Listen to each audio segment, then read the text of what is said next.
Hi friends, மல்லி சீரியலில் இதுக்கப்புறம் என்ன நடக்க போகுது அப்படின்றத இந்த வீடியோவில் பார்க்கலாம். இப்போது இந்த சுடர் பயங்கர ஜாலியாக இருக்காங்க. அது மட்டும் இல்லாமல் மெகந்தி ஃபங்க்ஷனில் நம்ம விஜயை மெகந்தி வச்சு விட சொல்லி ரொம்பவே தொந்தரவு பண்ணதுனால விஜய் வேறு வழி இல்லாமல் மெகந்தியெல்லாம் வச்சு விட்டு அது அமைதியாக வச்சுக்காமல் நம்ம மல்லிக்கிட்ட போயிட்டு உசுப்பேத்திட்ருக்காங்க இந்த சுடர். ஸோ மல்லிக்கு செம்ம காண்டாகுது. உடனே அந்த மெகந்தியை அழிக்கிற மாதிரி நம்ம மல்லி சின்னதாக ஒரு பிளான் பண்ணி அச்சோ விஜய் போட்டு வச்ச மெகந்தி அழிஞ்சிடுச்சே அப்படின்னு சொல்கிறாங்க இந்த சுடர். உடனே நம்ம மல்லி ஆணுக்கும் சரி பொண்ணுக்கும் சரி அடக்கன்றது ஒன்று இருக்கணும், ஆடிட்டு திரியக்கூடாது அப்படின்னு சொல்லிட்டு பயங்கரமாக டைமிங்லேயே பஞ்ச் கொடுக்குறாங்க.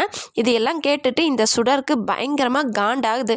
நம்ம மல்லி காண்டேத்தலான்னு சொல்லிட்டு பார்த்தா இவ என்னடா நம்மளை காண்டேத்திட்டு இருக்கா அப்படின்னு சொல்லிட்டு நினச்சிட்ருக்காங்க. ஸோ இதெல்லாம் ஒரு பக்கம் இருக்க, கல்யாணம் நடக்குமா நடந்துடுமோ அப்படின்ற பயம் நமக்குள்ளே எல்லாருக்குள்ளேயும் தான் இருக்குது. ஆனால் இந்த டிஎன்ஏ ரிப்போர்ட் கல்யாணத்துக்கு முன்னாடி நாள் வந்துடும், கண்டிப்பாக நமக்கு ஃபேவராக தான் வரும், நீ எதுக்காகவும் கவலைப்படாத மல்லின்னு சொல்லிட்டு மனோகர் ரொம்பவே கான்ஃபிடென்ட்டாக பேசுகிறாரு. இருந்தாலும் அவருடைய இந்த பேச்சை நம்புறதுக்கு கொஞ்சம் 100% நம்ப முடியாத மாதிரி தாங்க இருக்குது நமக்கே. ஏன்னா அவருடைய பிளான், அவர் போட்ட பிளான் பார்த்திங்கன்னா ஓகே தான், ஆனால் இதுக்கு முன்னே ஒன்று சொதப்பிடுச்சு, இதுவும் சொதப்பிடுமோன்ற பயமும் இருக்குது.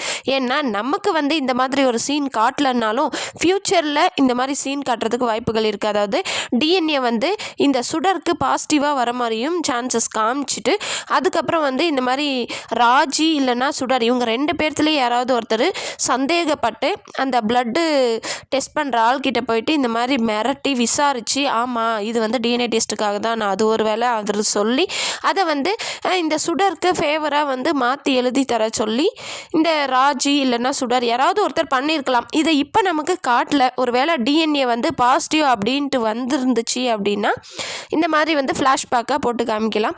ஸோ அதனால் இந்த டிஎன்ஏ முழுசாக நம்புறதுக்கு நமக்கு பயமாக தாங்க இருக்குது. அப்படி இருக்கும்போது இந்த கல்யாணம் நடந்துருமோ அப்படின்ற பயம் இருக்குது. ஆனால் கண்டிப்பாக நடக்க போகிறதில்ல.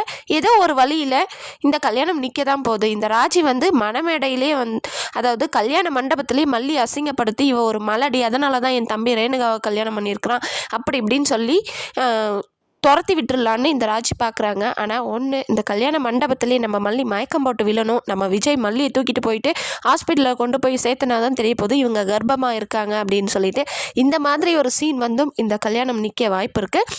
இல்லைன்னா நம்ம வெண்பா குட்டி ரொம்பவே கஷ்டப்பட்டு போயிட்டுருக்காங்க. அதாவது உங்கள் கூட நான் டூ அப்படின்னு சொல்லிட்டு போயிட்டுருக்காங்க.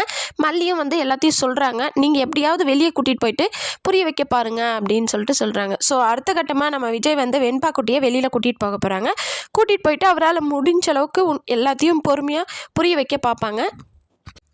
அதையும் மீறி நம்ம வெண்பா குட்டி அடம் பிடிக்கவும் வாய்ப்பு இருக்குது. இல்லை நீங்கள் ரேணுமா கழுத்தில் தாலி கட்டக்கூடாது அப்படின்னு அடம் பிடிக்க போகிறாங்க. அடம் பிடிக்கிறதோட மட்டும் இல்லாமல் அவங்க மேலே ப்ராமிஸ் வாங்கிட்டு நீங்கள் தாலி கட்டக்கூடாது, கல்யாணம் பண்ணிக்கக்கூடாது அப்படின்னு சொல்லிட்டு நம்ம வெண்பா குட்டி பண்ணுறதுக்கும் வாய்ப்புகள் இருக்குது. அந்த மாதிரி நடந்தும் கல்யாணம் நிற்க சான்சஸ் இருக்குது. ஸோ வெயிட் பண்ணி பார்க்கலாம் என்ன நடக்க போகுதுன்னு சொல்லிட்டு. இந்த வீடியோ உங்களுக்கு பிடிச்சிருந்தா லைக் பண்ணுங்கள், ஷேர் பண்ணுங்கள், மறக்காமல் என்னுடைய சேனலை சப்ஸ்கிரைப் பண்ணிக்கோங்க. ஓகே ஃப்ரெண்ட்ஸ், பாய்.